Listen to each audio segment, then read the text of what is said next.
কাল রাত থেকে খুব বৃষ্টি ও ঝড় হয়েছে। বৃষ্টি তো হয়নি, খুবই ঝড় হয়েছে। তো হ্যালো বন্ধুরা, আমি অরিজিৎ চলে আসলাম আর একটা নতুন ভিডিও নিয়ে। কালকে খুব রাতের বেলা থেকেই ঝড় বৃষ্টি হচ্ছিল, তো আজকে ওয়েদারটাও খুব ঠান্ডা ঠান্ডা ছিল। তো আমিও তাড়াতাড়ি কানে হেডফোন দিয়ে গান শুনতে শুনতে লেগে গেলাম কাজে।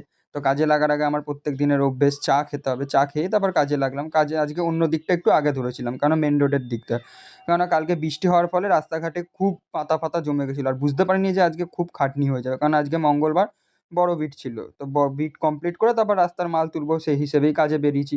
তো আবার এদিকে বালতির এদিক ওদিক রাখাও ছিল, অনেকে আবার ঘুমাচ্ছিল। আজকে ভোর ভোর এদিকটা এসে গেছি তাড়াতাড়ি, কেননা এদিকটা আসি সম্ভবত 10টা সাড়ে 10টার দিকে।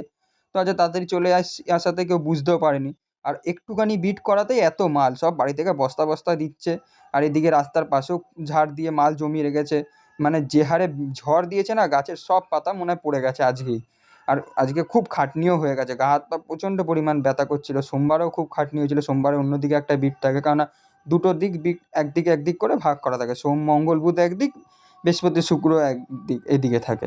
তো এক একটা বাড়ি থেকে দেখছি আজকে অনেক অনেক ময়লা দিচ্ছে, পাতা তো না, সব প্লাস্টিক। খায় কি কে জানে, এত যে এত প্লাস্টিক বেরোয় কোথা থেকে।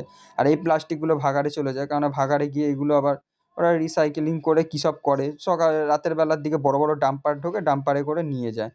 তো রাস্তার মাল ফালও তোলা হয়ে গেছিলো, হয়ে গিয়ে গাড়ি ফাড়ি ধুয়ে নিয়েছি। আর গাড়ির অবস্থা দেখেছো, পুরো একেবারে নোংরা যাচ্ছে তাই হয়ে গেল। আর খুব খাটনি হয়ে যাওয়ার ফলে ভাবলাম আজ একটু আখের রস খাই, আখের রস খেয়ে নিলাম এখান থেকে। আর আজকে গোপালকে অনেক দিন ভালো কিছু দেওয়া হয়নি, তো আজকে চলে গেলাম সূর্যকুমার মন্দির।